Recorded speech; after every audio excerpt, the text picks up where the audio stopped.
नमस्कार दोस्तों। तो आप लोग कैसे हैं? उम्मीद करता हूं कि आप लोग अच्छे होंगे। तो आज हम लोग बात करने वाले हैं टीवी के बारे में। हम सब ने कभी ना कभी टीवी का नाम सुना ही होगा। तो आज हम लोग देखेंगे टीवी के बारे में फुल डिटेल्स लेक्चर। तो टीवी को हम लोग ट्यूबरकुलोसिस कहते हैं। ट्यूबरकुलोसिस क्या होता है उसके बारे में फुल डिटेल्स लेक्चर देखेंगे। तो आज हम लोग बात करेंगे सबसे पहले टीवी के बारे में। टीवी को हम लोग किसके नाम से जानते हैं? ट्यूबरकुलोसिस। हम सब ने कभी ना कभी टीवी का नाम सुना ही होगा। तो टीवी को हम किस नाम से जानते हैं? ट्यूबरकुलोसिस के नाम से जानते हैं। तो ट्यूबरकुलोसिस क्या होता है? Tuberculosis is a highly contagious bacterial infection होता है। ये एक कम्युनिकेबल डिसीज है। ट्यूबरकुलोसिस क्या होता है? Tuberculosis is a highly contagious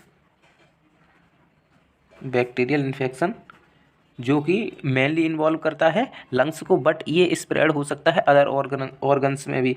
TB is highly contagious bacterial infection that mainly involve in lungs, जिसे हम लोग पल्मोनरी ट्यूबरकुलोसिस कहते हैं। बट इट में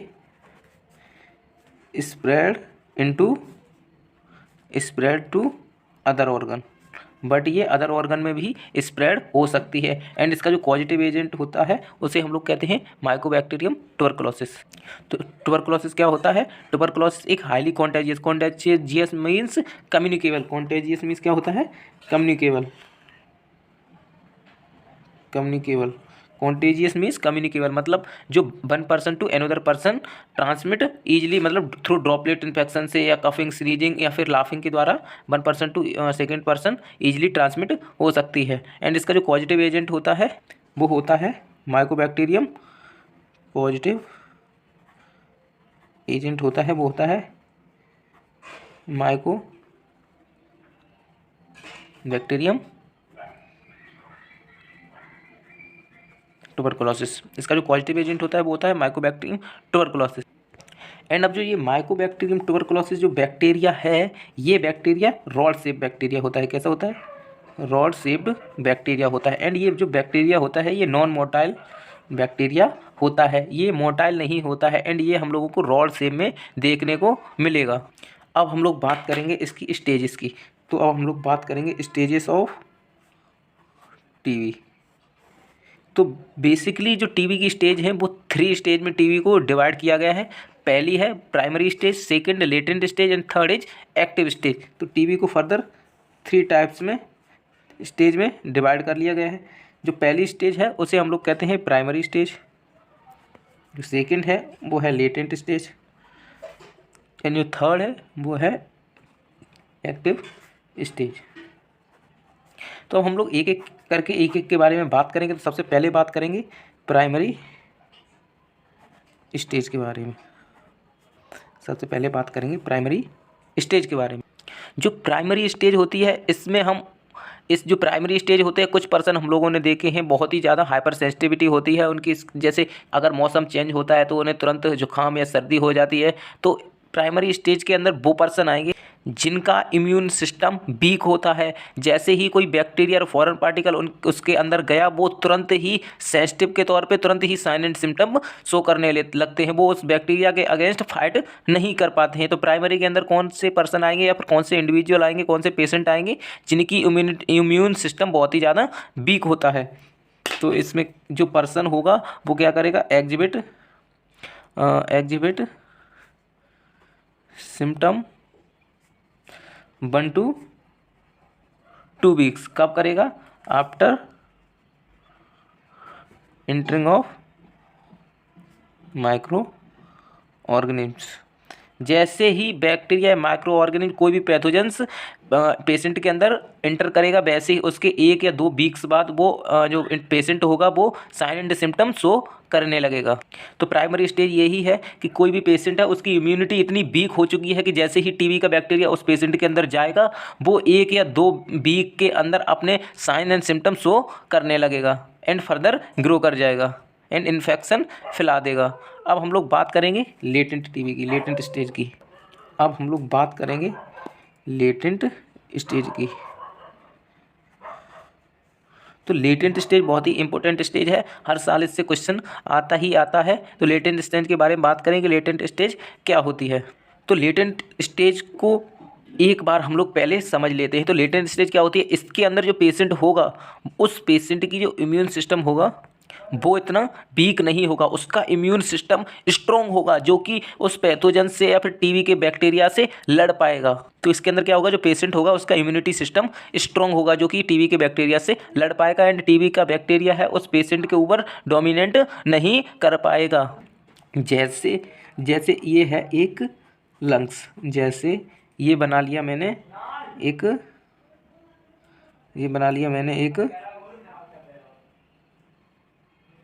लंग्स। तो इस लंग्स के अंदर रॉड शेप बैक्टीरिया ये आएगा, ये आ गया और ये जाएगा एल्वेलाई के पास। अब इसी डायग्राम को मैं बड़ा बना लेता हूँ। ये आ गया यहाँ पे टीबी का बैक्टीरिया। जैसे ही ये टीबी का बैक्टीरिया यहाँ पर आएगा, वैसे ही जो लंग्स के अंदर जो मैक्रोफेजेस प्रेजेंट होंगे वो इस टीबी के बैक्टीरिया को ट्रैप कर लेंगे। क्या कर लेंगे, इस टीबी को बैक्टीरिया को ट्रैप कर लेंगे। बट ये जो टीबी का बैक्टीरिया है ये फर्दर मल्टीप्लाई एंड ग्रो करता रहेगा। ये एक मैक्रोफेज के बस की बात नहीं है कि इस टीबी की बैक्टीरिया को ख़त्म कर सके। तो ये क्या करेगा, ये मैक्रोफेज इसके ऊपर आएगा, ये है मैक्रोफेज एंड ये है टीबी का बैक्टीरिया। तो जो मैक्रोफेज है, ये मैक्रोफेज एक मैक्रोफेज के अंदर इतना पोटेंशियल नहीं होता है कि ये टीबी के बैक्टीरिया को डिस्ट्रॉय कर सके। तो क्या यहाँ पे क्या होता है, फर्दर इन्फ्लामेशन होता है, एंड जैसे ही यहाँ पे इन्फ्लामेशन होगा वैसे ही यहाँ पर और ज़्यादा माइक्रोफेज आ जाएंगे जो कि जो इसका प्राइमरी मैक्रोफेज है इसे भी इंगल्फ कर लेंगे। तो इसे हम थोड़ा जूम करके इसे बताते हैं कि ये रहा टीबी का बैक्टीरिया एल्वेलाई के पास, और इसको सबसे पहले इंगल्फ किया मैक्रोफेज ने। तो ये हो गया हमारा प्राइमरी मैक्रोफेज सेल। उसके बाद इस प्राइमरी मैक्रोफेज के पास इतना पोटेंशियल नहीं होता कि इस बैक्टीरिया को ख़त्म कर सके। इसके अंदर भी टीबी का बैक्टीरिया फर्दर सर्वाइव कर सकता है एंड मल्टीप्लाई कर सकता है। तो यहाँ पर क्या होगा, यहाँ पर इन्फ्लामेशन शो होगा, एंड जैसे ही इन्फ्लामेशन होगा वैसे ही और भी ज़्यादा मैक्रोफेज आएंगे जो कि इस प्राइमरी मैक्रोफेज सेल को एक बार फिर से ट्रैप कर लेंगे, इस प्राइमरी मैक्रोफेज को फर्दर ट्रैप कर लेंगे।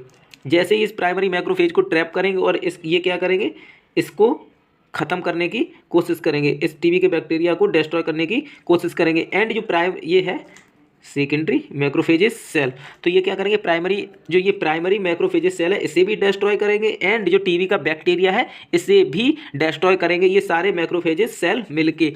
लेकिन यहाँ पर क्या होता है, यहाँ पे 90% चांस है ये जो सेकेंडरी मैक्रोफेजेस सेल हैं ये टीबी के बैक्टीरिया को ख़त्म कर देंगे, बट 5 से 10% चांस हैं ये टीबी के बैक्टीरिया जो सेकेंडरी मैक्रोफेजेस सेल हैं ये इस टीबी के बैक्टीरिया को ख़त्म नहीं कर पाएंगे। ये इस टीबी के बैक्टीरिया को ख़त्म नहीं कर पाएंगे, बट ये इसकी ग्रोथ को स्टैटिक कर देंगे, रोक देंगे, एंड इसको डोरमेंट फेज के अंदर डाल देंगे। मतलब इसको इनएक्टिवेट फॉर्म में लंग्स के अंदर ही डला रहेगा, ये अपना कोई भी एक्शन परफॉर्म नहीं कर पाएगा बॉडी के ऊपर, ये कोई भी एक्शन परफॉर्म नहीं कर पाएगा अपनी बॉडी के ऊपर, ना ही ये आगे ग्रो हो पाएगा। लेकिन फर्दर जब कभी भविष्य में आपकी इम्यूनिटी वीक होती है तो यही जो सेल्स हैं जो सेकेंडरी मैक्रोफेजेस सेल्स हैं ये वीक पड़ जाएंगी, एंड ये टीबी का बैक्टीरिया है ये फर्दर ग्रो कर जाएगा।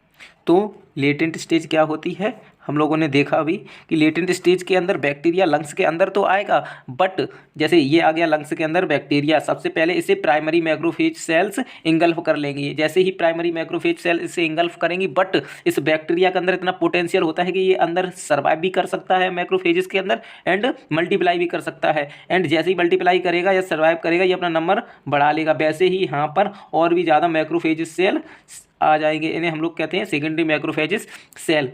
तो ये क्या करेंगे, ये इस बैक्टीरिया को ख़त्म करने की कोशिश करेंगी। तो सबसे पहले तो अपनी प्राइमरी मैक्रोफेजेस सेल को डाइजेस्ट करेंगी एंड उसके बाद बैक्टीरिया को भी ख़त्म कर देंगी। 90% चांस है कि इस बैक्टीरिया को ख़त्म कर देंगी एंड 10% चांस है इस बैक्टीरिया को ख़त्म नहीं कर पाएंगे, लेकिन इस बैक्टीरिया की ग्रोथ को नहीं होने देंगी। अगर ख़त्म नहीं कर पाएंगी तो इस बैक्टीरिया की ग्रोथ को नहीं होने देंगी, एंड इससे डोरमेंट फेज में या फिर डोरमेंट स्टेज में डाल देंगी। जिससे ये फर्दर बैक्टीरिया भविष्य में ग्रो तो कर सकता है, बट इन कंडीशनल, जब तक उस पेशेंट की इम्यूनिटी स्ट्रांग रहेगी या फिर नॉर्मल रहेगा वो पेशेंट, तब तक वो बैक्टीरिया ग्रो नहीं कर पाएगा। तो लेटेंट स्टेज क्या होती है? Bacteria engulf by macrophages live in dormant phase. Writing पे मत जाना आप लोग।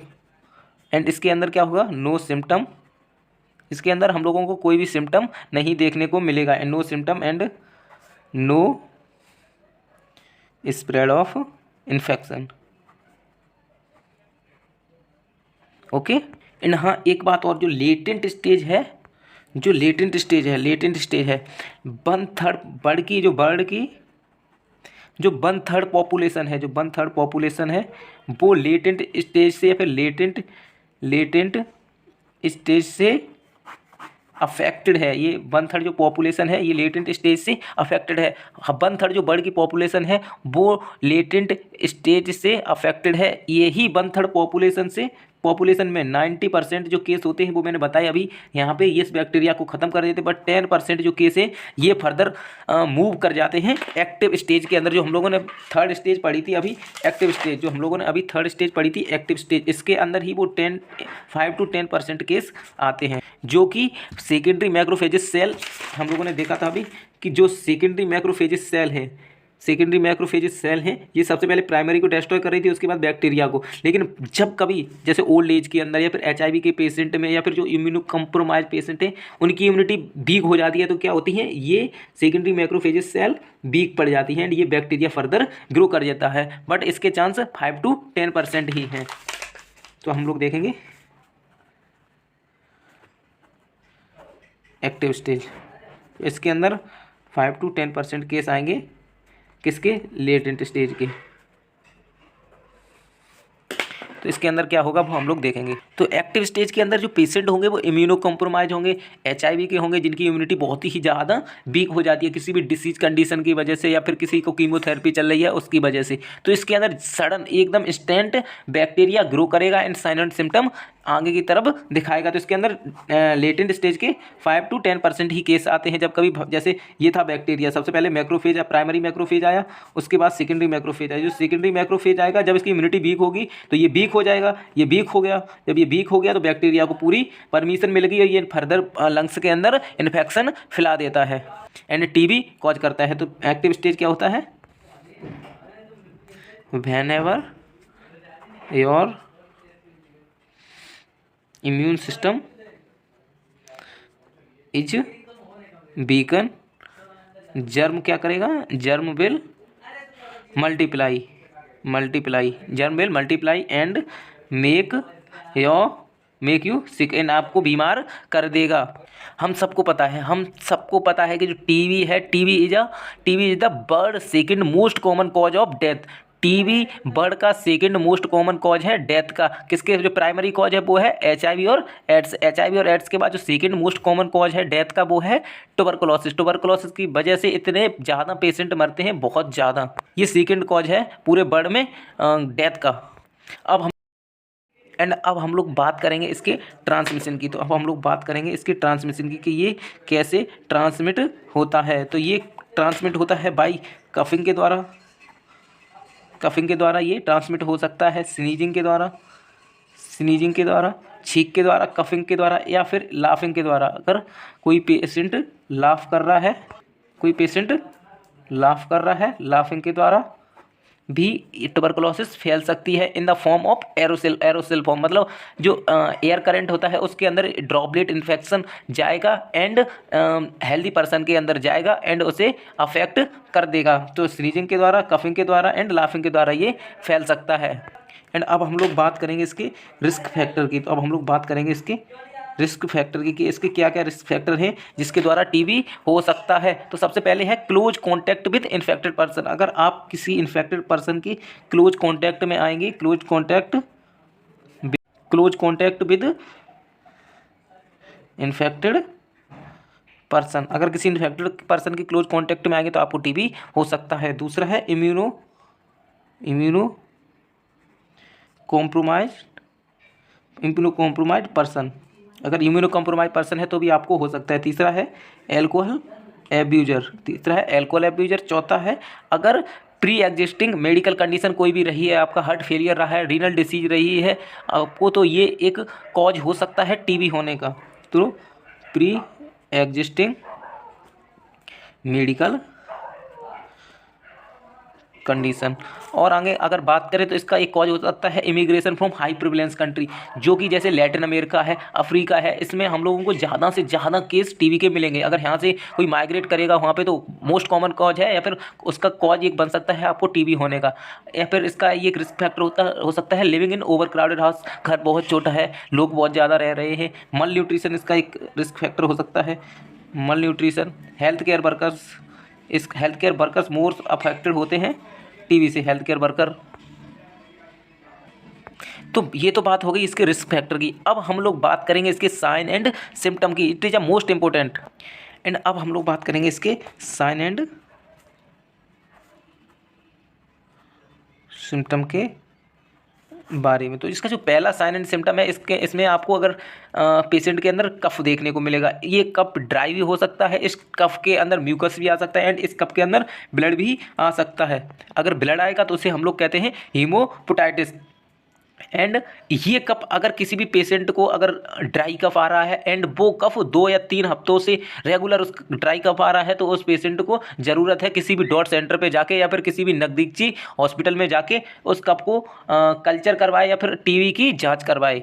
तो इसमें जो पहला साइन ऑन सिस्टम है वो है कफ। अगर आप पेशेंट को मोर देन अगर 2 वीक से ज़्यादा 2 या 3 वीक से ज़्यादा अगर कफ आ रहा है तो वो जांच करवाए नज़दीकी हॉस्पिटल के अंदर। एंड इसमें क्या होगा, सीवियर वेट लॉस। इसके अंदर हम लोगों को पेशेंट का सीवियर वेट लॉस देखने को मिलेगा। एंड इसके अंदर हम लोगों को लॉस ऑफ एपेटाइट भी देखने को मिलेगी, पेशेंट को भूख नहीं लगेगी। एंड इसके अंदर हम लोगों को डिस्पीनिया देखने को मिलेगा, पेशेंट अच्छे से डिफ़िकल्टी होगी उसको सांस लेने में। एंड पेशेंट को इसके अंदर फीवर भी रहेगा, ये फीवर क्रॉनिक रहेगा, ये डिसीज क्रॉनिक है तो इसमें फीवर भी क्रॉनिक रहेगा। एंड कोई हाई लेवल फीवर नहीं रहेगा, बहुत ही लो ग्रेड फीवर रहेगा। एंड इसके अंदर पेशेंट को चेस्ट के अंदर पेन भी देखने को मिलेगा, तो पेन इन चेस्ट। एंड इसके अंदर एक कंडीशन और हो सकती है कि जो फ्लूइड होगा वो लंग्स के अराउंड में फिल्ड हो सकता है, fluid around lungs. And fatigue देखने को मिलेगा, नोजिया, वॉमिटिंग, ये सब ही आप लोग जानते ही हैं। एंड आगे हम लोग बात करेंगे इसके पैथोफिजियोलॉजी के बारे में, डायग्नोस्टिक एवोल्यूशन के बारे में एंड ट्रीटमेंट के बारे में। तो वो हम लोग बात करेंगे सेकंड पार्ट 2 के अंदर। आज के लिए बस इतना ही। अगर आपको ये ट्यूबरक्लोसिस पार्ट 1 समझ में आया हो तो आप मेरे चैनल को सब्सक्राइब कर सकते हैं। Thank you.